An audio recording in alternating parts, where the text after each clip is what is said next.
मैं आपको full world में तो ढूंढती रहती हूँ, मायरा ने भी आपको ढूंढने लगी। वो मुझे आपकी और याद दिलाती है कुकी पे। मायरा आपको कुकी की याद दिलाती है क्योंकि मायरा ही कुकी है।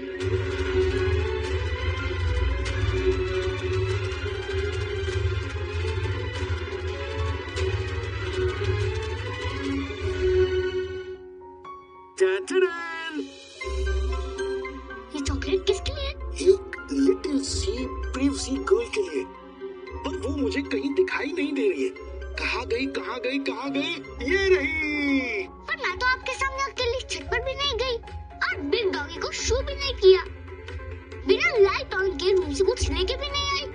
तो फिर आपको कैसे पता कि मैं ब्रेव गर्ल हूँ? क्योंकि आपने सबसे पहले फेक कुकी का सच पता किया और आप हम सबको बताने आ रहे थे, इसीलिए आप ब्रेव गर्ल हो। क्योंकि पापा कहते हैं कि ट्रैक रास्ता मिल जाए तो उस पर चल पड़ो।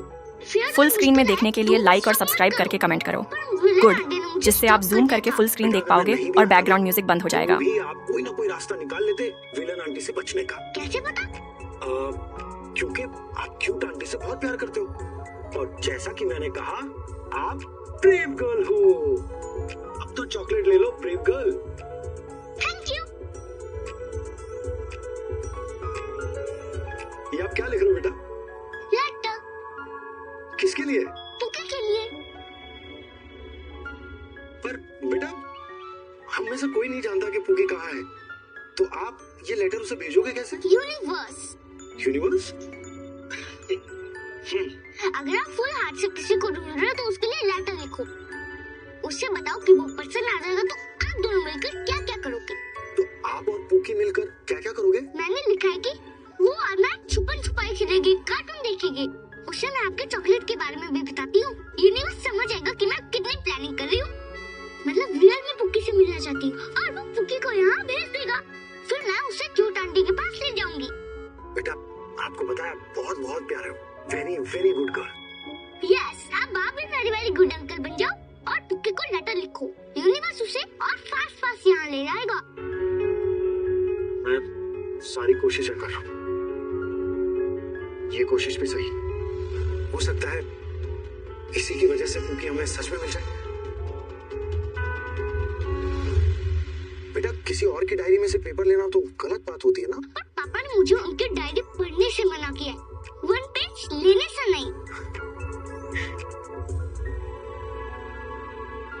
पापा? बेटा, ये तो आपकी मम्मा की डायरी है ना? नो, सी पापा की डायरी। गीतू की नहीं।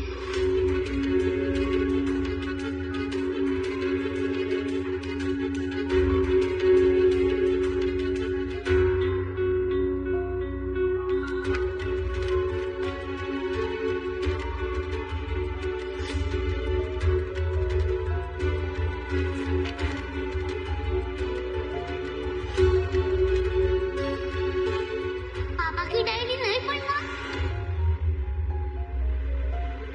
बेटा, मुझे एक बात बताओ, क्या आप गीतांजलि को गीतू क्यों कहते हो और अरमान को पापा?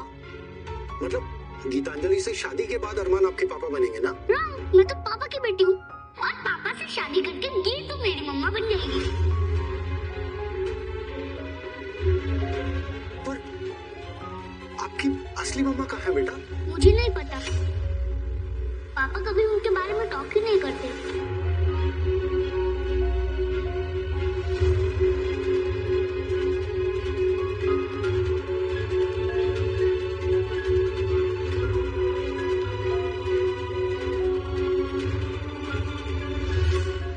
अमीरा कहाँ है? मुझे क्या पता? अरमान से सच कंफर्म कर लूं? नहीं, ये आदमी इतने दिनों से यहाँ है फिर भी कुछ नहीं बोला, इसलिए अब मैं भी इसे सच बोलने का मौका नहीं दूंगा। मुझे ऐसे क्यों देख रहे हो? ऐसे ही।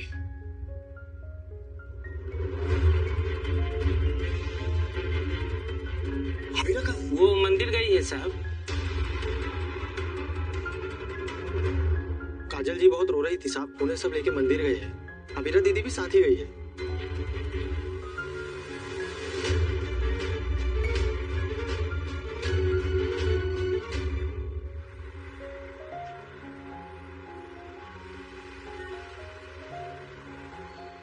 मैंने सारी उम्र आपकी पूरी मन से भक्ति की और आपने मेरी भक्ति का ये सिला दिया।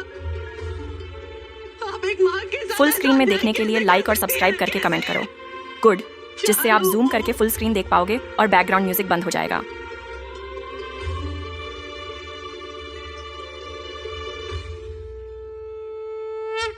आपने मुझसे रोहित को छीना, काजल से चालू को छीना। फूकी पहले ही अबीरा के साथ नहीं है। इस परिवार की माँ को श्राप है क्या प्रभु कि सबकी गोद सुनी होगी? आज आपको इस श्राप को तोड़ना होगा। आपने इस घर की एक बेटी छीन ली है, पर आज आपको घर की दूसरी बेटी हमारी पूकी को लौटाना ही होगा। मुझे पूकी से ज्यादा मायरा अपनी सी लगती है अर्चना। भैया स्पीड बढ़ाओगे प्लीज? ये यहाँ से लेफ्ट ले लो, फिर रास्ता सुनसान रहता है पर छोटा है, जल्दी करो प्लीज। वो सब आपको घर चल के आराम करना चाहिए। नहीं अमीरा, मेरी चारों चली गई है। अब मेरे नसीब में आराम नहीं, सिर्फ आंसू है, सिर्फ आंसू। हम ना काजल दीदी को पेड़ के नीचे लेके जाते हैं, वहाँ पे उनको थोड़ा बेटर फील होगा। चलो काजल। रुको।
हेलो, हाँ इंस्पेक्टर साहब, मैं थोड़ी जल्दी में हूँ, कोई अर्जेंट बात है?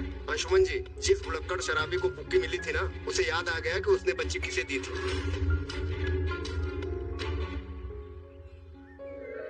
मैं पहले अभीरा को सच बताऊं या पहले पुलिस से मिलकर सच कंफर्म करूं? मेरी वजह से ही अभीरा ने उस प्रीति की बेटी को अपनी पुक्की समझा और हर्ट हुई। मैं दोबारा गलती नहीं कर सकता। इस बार भले ही मैं उन्हें थोड़ी देर से खबर दूंगा, पर 100% पक्की खबर दूंगा।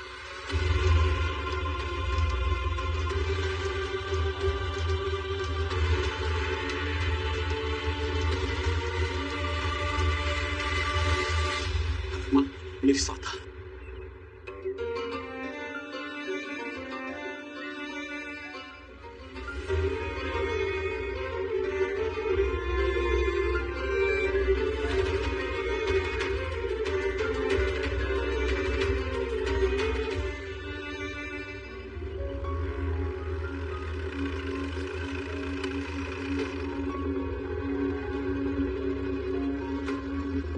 अंशुमन जी, यही है वो आदमी जिसे पुक्की मिली थी।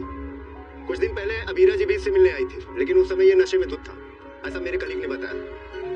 जल्दी बताओ, तुमने पुक्की को किसको दिया था? उसके बाप को सर।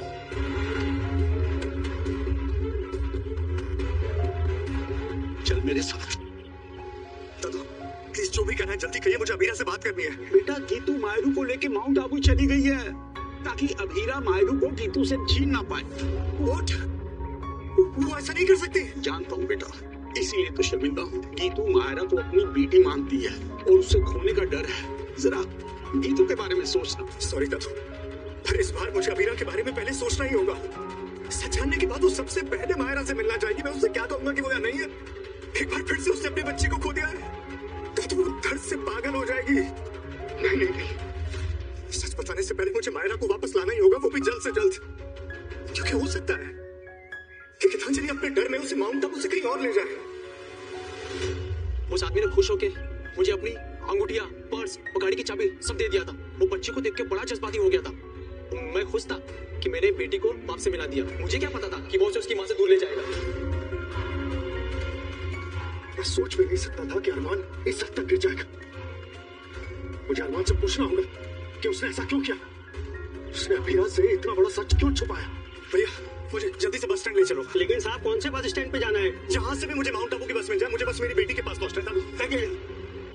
यही वो आदमी था साहब, मैंने पर्ची इसे दी थी साहब, यही था।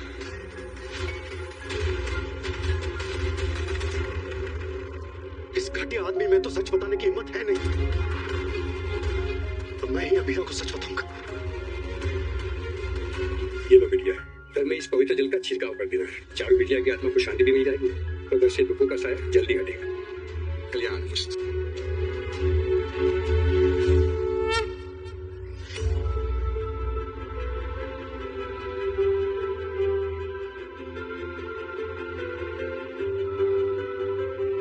बेबी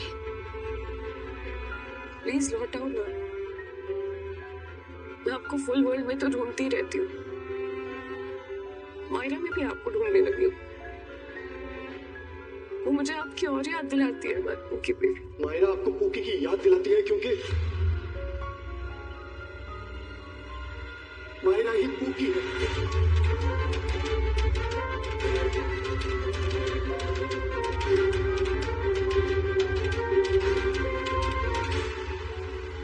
अब कहना क्या चाह रहे हैं अंशुमन? कि अरमान मेरी बेटी को मुझसे छीन कर ले गया? इतने साल उसने मेरी बेटी को मुझसे दूर रखा, एक ही छत के नीचे रह के उसने मुझे सच नहीं बताया। प्लीज अंशुमन बस कीजिए, इतना तो मैं भी अरमान को जानती हूँ, वो 7 सालों तक मुझे हर्ट नहीं कर सकता। मुझे तुम्हें एक बात और बता रही है मायरा, अरमान तुम समझ क्यों नहीं रही? मायरा पूकी नहीं, आपको कोई गलतफहमी हो रही है।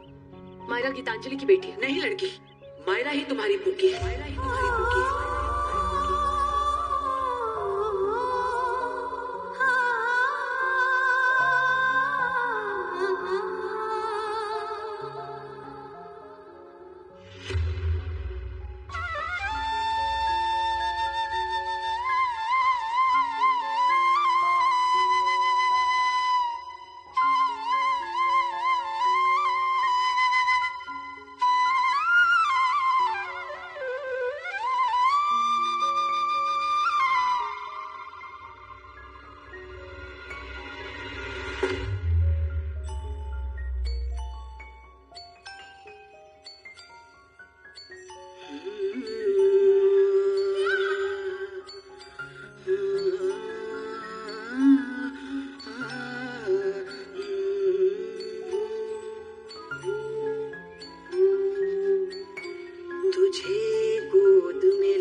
लाड लडावा।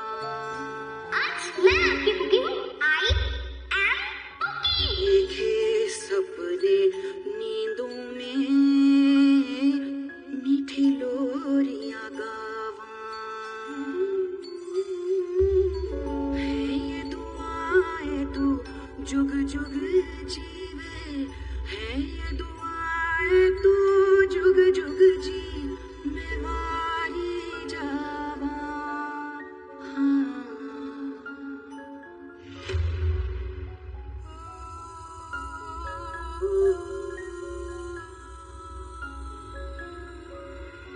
मायरा कहाँ है? वो माउंट आबू चली गई और अरमान भी अभी अभी वहीं के लिए निकला।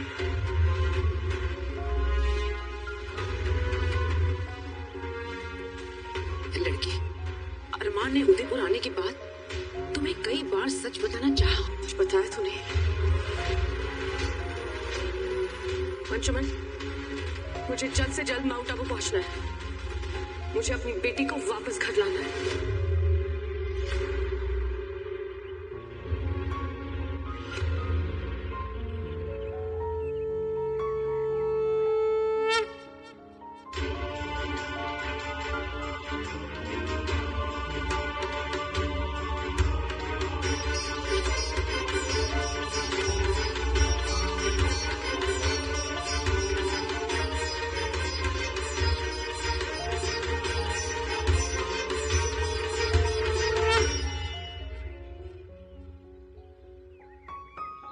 दादी साहब, हमें बुआ साहब मुफासा को घर ले जाना चाहिए।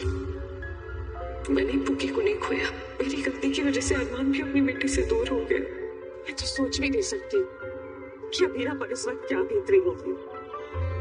पिछले 7 साल से वो इसी गिल्ट में थी कि उसकी ही गलती की वजह से उसने और अरमान ने पुकी को खोया है, जबकि सच तो ये था कि सिर्फ अबीरा ने पुकी को खोया है। अरमान तो पिछले 7 साल से पुकी के साथ ही रह रहा था।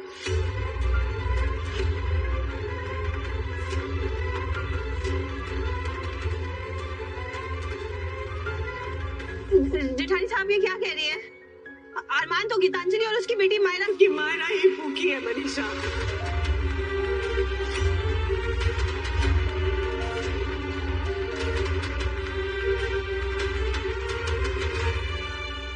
साहब, आपको ये राज पता था, लेकिन फिर भी आपने ये राज अबीरा से छुपाया। आपने उसे क्यों नहीं कुछ बताया अम्मा साहब? क्योंकि वो हमारा राज नहीं था विद्या। लड़की से सच बताने का हक और फर्ज दोनों ही अरमान के थे, और वो उसे सच बताना चाहता था, लेकिन बदकिस्मती से सच बताने से पहले अंजुमन को सच पता चल गया।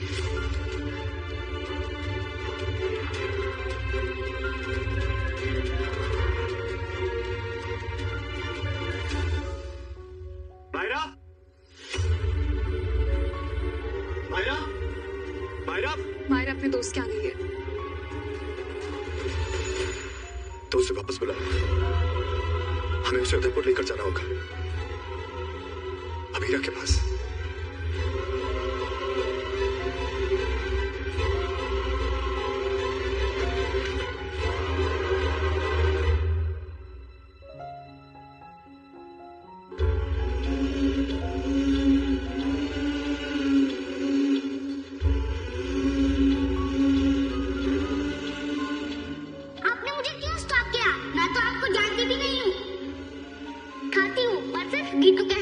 गीतू कौन है?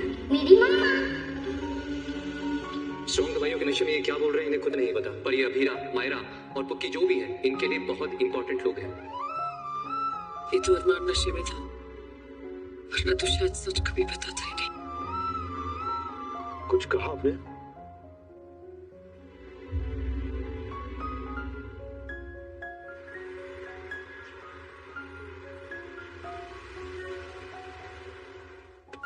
गीतांजलि, प्लीज बाहर आओ। मायरा किस दोस्त के घर पर गई है? गीतांजलि, प्लीज समझने की कोशिश करो, हमें मायरा को उदयपुर लेकर जाना ही होगा। मुझे मत समझाइए अरमान, आप समझाएंगे तो मैं समझ जाऊंगी, और मैं नहीं समझना चाहती। मैं मेरी मायरू को और किसी को नहीं दे सकती अरमान। मर जाऊंगी मेरी मायरू के बिना। वो कोई और नहीं, मायरा की माँ है गीतांजलि, जो 7 साल से अपनी बेटी की याद में थोड़ा थोड़ा तड़प रही है।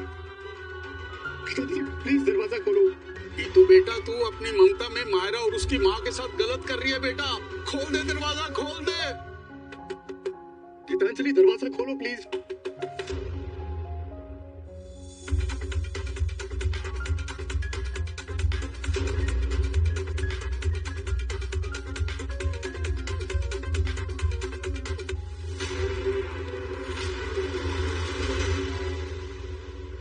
आपने गाड़ी क्यों रोकी? क्योंकि आप नहीं रुक रही अभी तक। आई नो आप शौक में, लेकिन आप 5 मिनट लेकर सोच तो लीजिए कि आपके साथ हुआ क्या है, और ये भी कि आगे क्या करना है।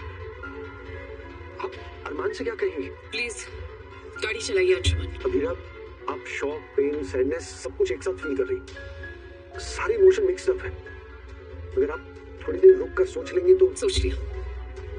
प्लीज गाड़ी चलाइए, मुझे जितनी जल्दी हो सके अपनी बेटी के पास पहुंचना है।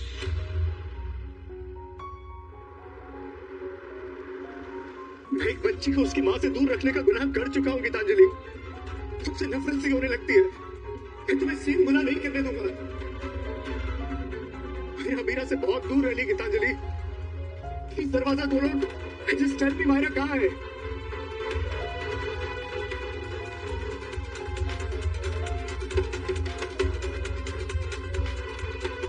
गीतांजलि, दरवाजा खोलो।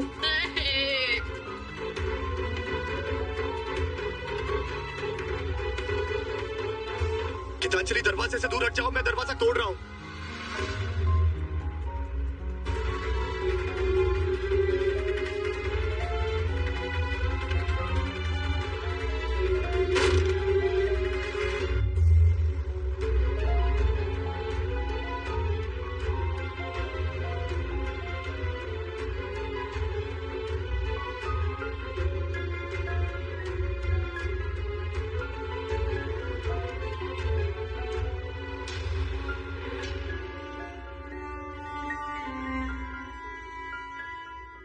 आयुष्मान और अभिरा की शादी रुक गई। वो दोनों उसे पूरे देश में ढूंढ रहे हैं। अभिरा किसी रैंडम बच्ची को उससे मिलवाने लाई थी, वो ही समझ गया। उसकी ममता का मजाक बन रहा है गीतांजलि, और मैं ये नहीं होने दे सकता। तुम्हारा दर्द, मेरा दर्द, अभिरा के दर्द के आगे कुछ नहीं है गीतांजलि। इसलिए हम दोनों को पता है कि हमें क्या करना है। So please. वो पड़ोस वाली नीलू आंटी क्या गई?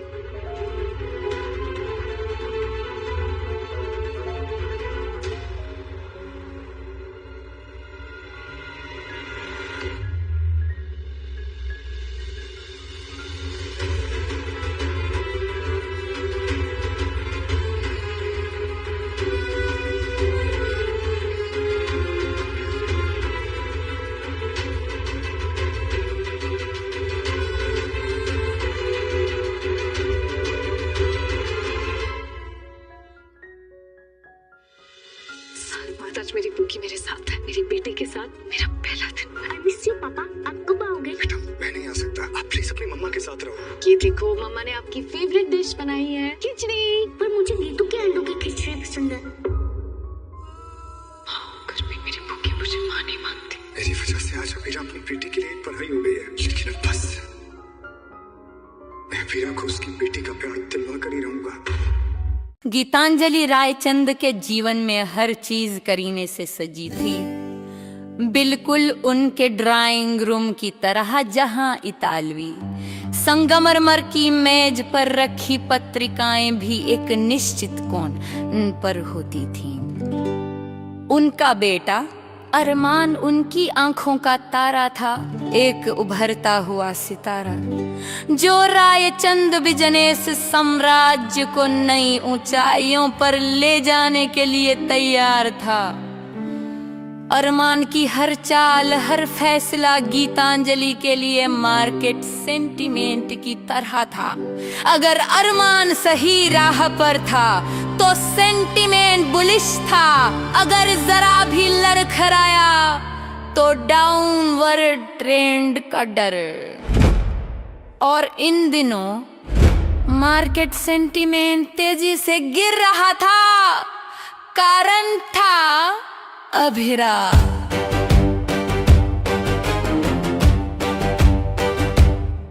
अभिराज एक स्वतंत्र पत्रकार और फोटोग्राफर, जिसकी दुनिया रायचंद के सोने के पिंजरे से कोसों दूर थी। वो पहाड़ों की ऊंची चोटियों पर भागती थी, समुद्र की लहरों में डुबकी लगाती थी, अपनी धुन में मस्त रहने वाली एक आजाद आत्मा। अरमान और अभिरा की मुलाकात एक बिजनेस कॉन्क्लेव में हुई थी, जहां अभिरा एक डॉक्यूमेंट्री के लिए रिसर्च कर रही थी और अरमान एक मुख्य वक्ता के रूप में आमंत्रित था। पहली नजर में ही अरमान को अभिरा की बेबाकी और निडरता भा गई थी। अभिरा के लिए अरमान की दुनिया बिल्कुल नई थी, लेकिन उसके सरल स्वभाव और सच्ची हंसी ने उसे भी आकर्षित किया। उनका रिश्ता पनपा, तेजी से पनपा, जैसे किसी अप्रत्याशित स्टॉक में अचानक उछाला जाए।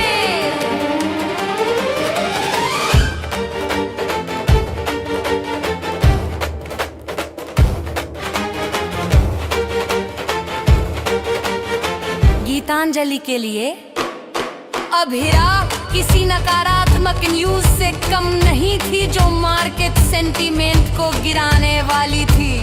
उन्होंने अभिरा को पहली बार अरमान के साथ डिनर पर देखा था।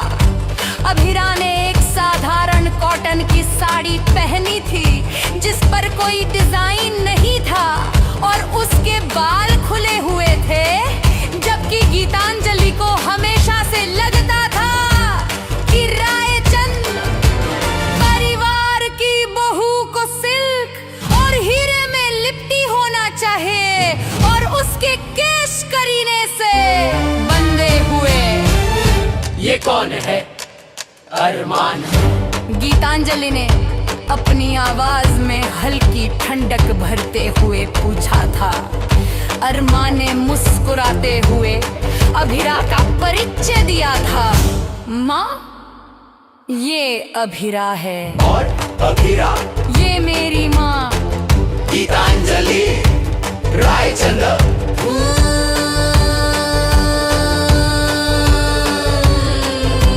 अभिरा ने उत्साह से हाथ बढ़ाया। नमस्ते मैम। अरमान ने आपके बारे में बहुत कुछ बताया है। गीतांजलि ने बस एक औपचारिक मुस्कान दी और अभिरा के हाथ को छूने से पहले ही अपना हाथ हटा लिया। उनके मन में तुरंत एक लहर उठी। ये लड़की हमारे परिवार की दुनिया में कैसे फिट होगी?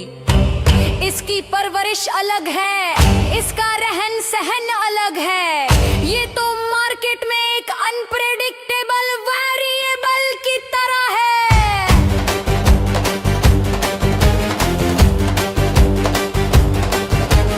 अगले कुछ हफ्तों में अरमान और अभिरा का रिश्ता और गहरा होता गया।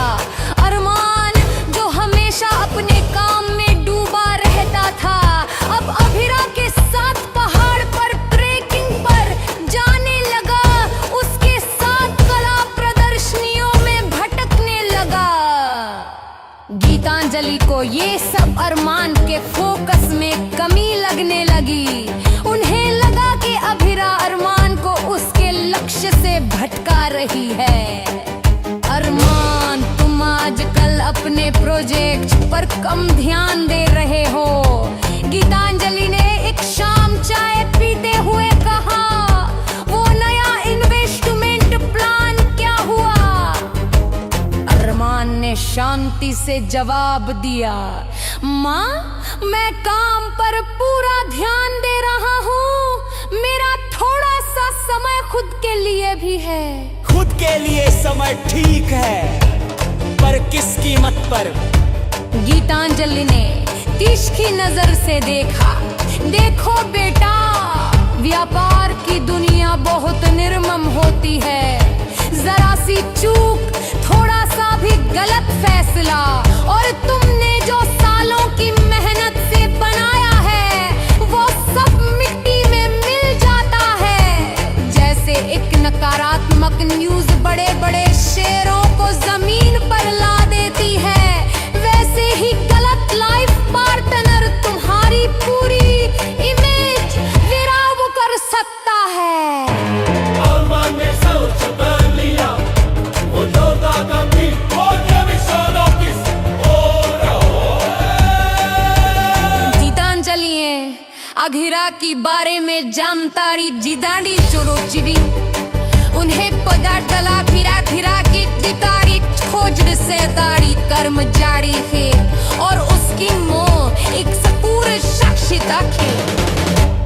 अघिरा ने अपनी पढ़ाई पूरी तौर में जिम हद पार्ट टाइम काम किया था।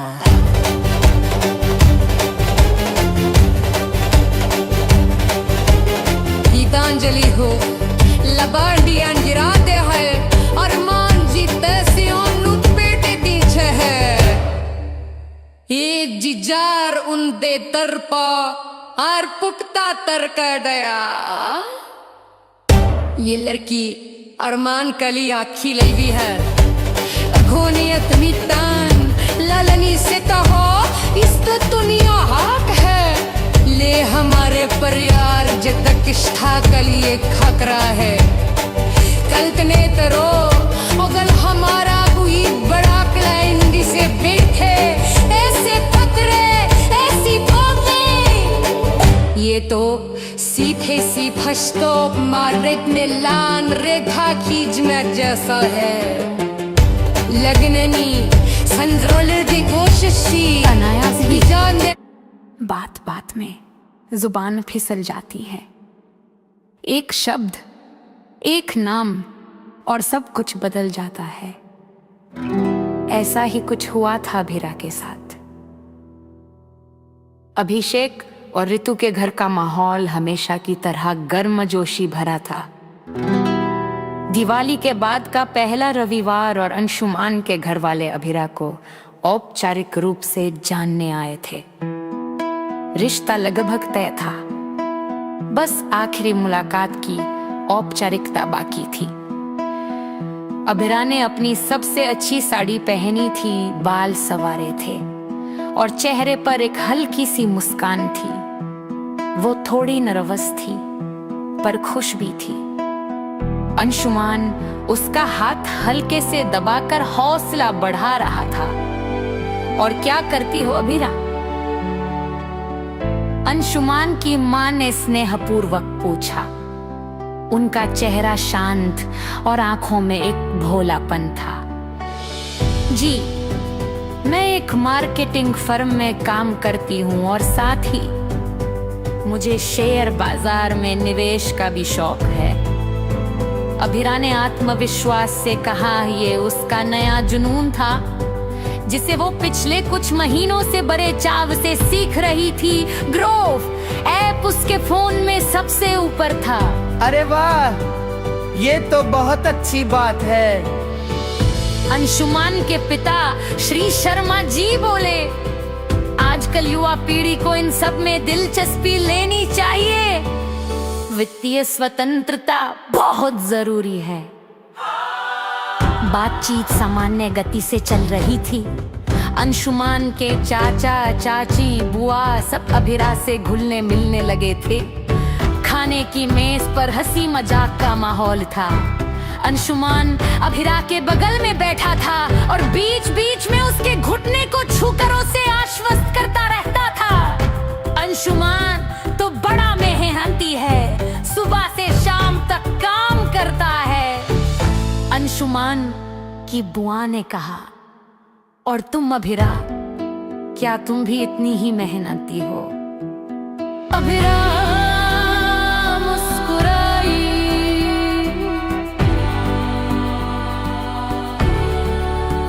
जी, कोशिश तो करती हूँ।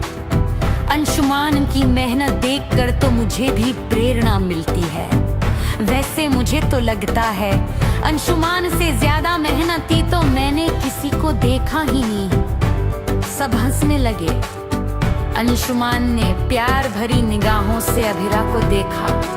ये एक मीठा पल था जिसमें दोनों एक दूसरे में खोए हुए थे। तभी अंशुमान की छोटी बहन नीना ने कुछ कहा। भैया, आपको याद है पिछले साल आपने उस प्रोजेक्ट पर कितना काम किया था? रात भर जागते थे।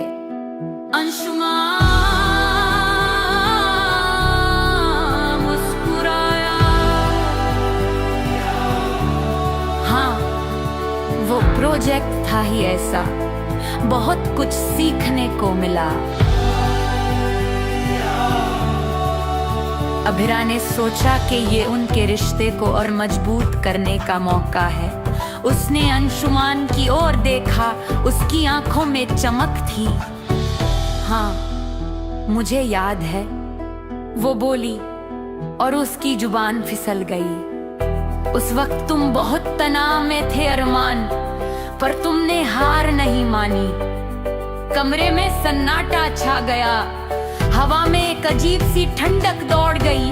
हंसी मजाक का माहौल पल भर में गंभीर हो गया। अंशुमान का चेहरा सफेद पड़ गया। उसकी आंखें चौड़ी हो गई, जैसे उसने कोई भूत देख लिया हो। उसके हाथ में पकड़ी चम्मच खनक कर प्लेट पर गिर गई। अभिरा को अपनी गलती का एहसास होते ही खून सूख गया। अरमान, ये नाम उसकी जुबान पर कैसे आ गया? अरमान उसका पहला प्यार था, कॉलेज का क्रश, जिससे उसका 1 साल। अंशुमान की मारे अग्नि भोहे जेवाई। श्री शर्मा जी ने अपनी नजरें नीचे कर ली। नीना ने मुंह फेर लिया। कमरे में मौजूद हर आंख अभिरा पर टिकी थी। उन सब में सवाल थे, संदेह था और कहीं न कहीं एक अजीब सी निराशा भी। अभिरा को समझ नहीं आया कि वह क्या कहे। उसका गला सूख गया था। उससे अंशुमान के वर देखा जो उससे नजरें चुरा रहा था। उसके चेहरे पर जोग का निशान साफ दिख रहा था, जैसे किसी ने उसे थप्पड़ मारा है। अभिरा, अंशुमान ने बहुत कीनी आवाज में कहा, जैसे उसे लकीर ना हो भी। उसने आंखें अब झुंझा सुना है। उसके आवाज में दर्द था और एक अजीब सी बेबसी। अरे आ तो लगा जस रस के सुधार तुए ने पतिल है आगा। उसमें तू रंग सफारी तेरी जानी। महानी, मेरा वो मुझे नहीं खा।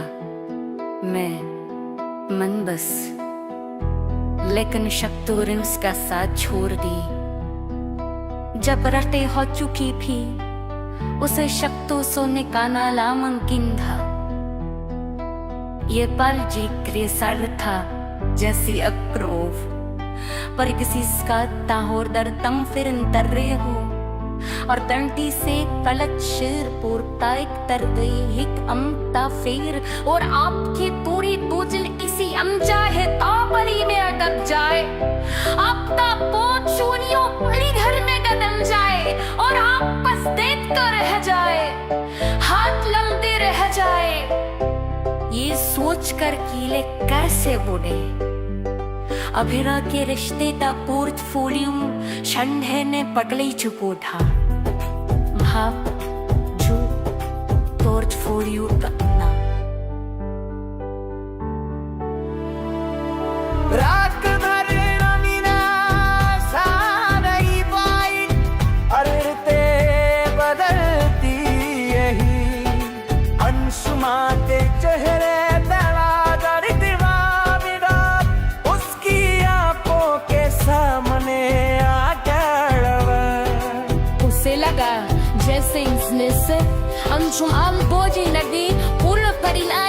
कावेरी की सुबह हमेशा की तरह चाय की सुर्खियों और लैपटॉप की स्क्रीन पर उभरती खबरों के साथ शुरू होती थी। वो एक जानी मानी तेज पत्रकार थी, जिसकी पैनी नजर बाजार के चमकते सितारों और उनके पीछे छिपे अंधेरे पर रहती थी। आजकल उसकी ध्यान एक ही नाम पर अटका हुआ था, पूकी।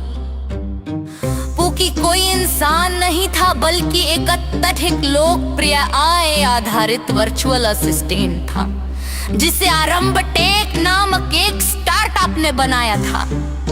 ये इतना सहज, इतना मानवीय और इतना उपयोगी था कि चंद महीनों में इसने दुनिया भर में धूम मचा दी थी।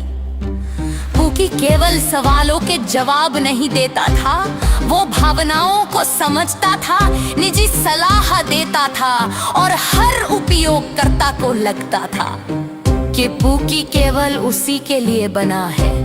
ये एक ऐसा ब्रांड बन गया था जिस पर लोगों को आंख मूंद कर भरोसा था।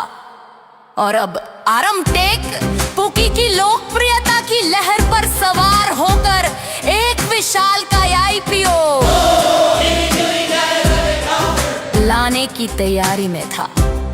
बाजार में चर्चा थी कि इसका वैल्यूएशन आसमान छू रहा था, 1 लाख करोड़ रुपए से भी ज्यादा। ये आंकड़ा कावेरी के लिए एक चेतावनी की घंटी की तरह था, कुछ गड़बड़ है। कावेरी ने अपने आप से कहा, ठीक वैसे ही जैसे एक हाई वैल्यूएशन वाला IPO संदिग्ध लगता है। ब्रांड दिखाकर भरोसा लेना आसान है, लेकिन बैकएंड को समझना जरूरी है। ये उसका हमेशा का सिद्धांत था, उसका पत्रकारिता का मूल मंत्र। लोग चमकदार पैकेजिंग देखते हैं, लेकिन वो हमेशा अंदर के घटकों को परखना चाहती थी। कावेरी ने अपनी चाय का आखिरी घूंट लिया और लैपटॉप लैपटॉप पर ग्रो का ऐप खोला। ये सिर्फ एक निवेश प्लेटफॉर्म नहीं था, बल्कि उसके लिए डेटा और जोखिमों को समझने का एक प्रतीक था। वो हमेशा खुद को याद दिलाती कि IPO डॉक्यूमेंट्स और रिस्क पढ़िए, तभी फॉर्म भरिए और यही सब आरंभ है, और पूकी के मामले में लागू करना चाहती थी। आरंभेक के IPO प्रोस्पेक्टस में सब कुछ चमक रहा था। यूजर ग्रोथ के शानदार आंकड़े, राजस्व के अनुमानित ग्राफ और पूकी की अद्वितीय तकनीक का गुणगान। फाउंडर आकाश मेहरा एक युवा करिश्माई चेहरा था, जो हर इंटरव्यू में पूकी को मानव संपर्क का भविष्य बताता था। वो ऐसा लगता था जैसे हर समस्या का समाधान उसके पास हो, एक दूरदर्शी, एक मसीहा। लेकिन कावेरी के दिमाग में सवाल तैर रहे थे। पूकी की इतनी तेजी से बढ़ती लोकप्रियता ये लगभग अस्वाभाविक थी। कोई भी आए इतनी जल्दी भावनाओं को कैसे सीख सकता है? उसकी सही भविष्यवाणियां कैसे इतनी सटीकता से काम करती थी? क्या ये सिर्फ एक उन्नत एल्गोरिथम था या इसके पीछे कुछ और था? उसने अपने पुराने दोस्त रोहन को फोन किया। रोहन एक अनुभवी डेटा साइंटिस्ट था और अक्सर कावेरी को जटिल तकनीकी अवधारणाओं को समझने में मदद करता था। रोहन, आरंभेक के बारे में कुछ पता है? पूकी, कावेरी ने पूछा। पूकी, अरे यार वो तो हर जगह है। मेरी माँ भी अब पूकी से सलाह लेती है कि कौन सी सब्जी खरीदनी चाहिए।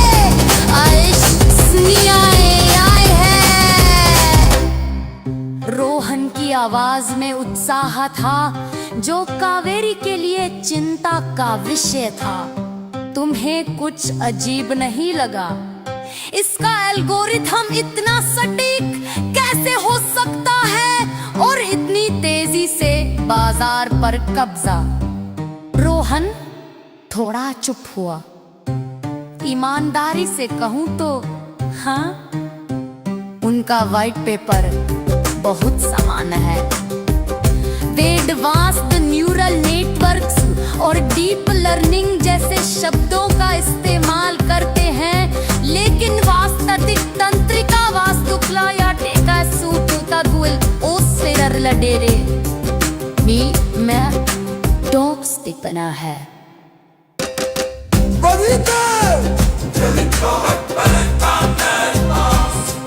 कारिगल कहा, मुझे लगता है इसमें कुछ संदित है। रईस्तारी छेच कर मार जहांगीर सफर के। कावेरी आकाश मेहरा पे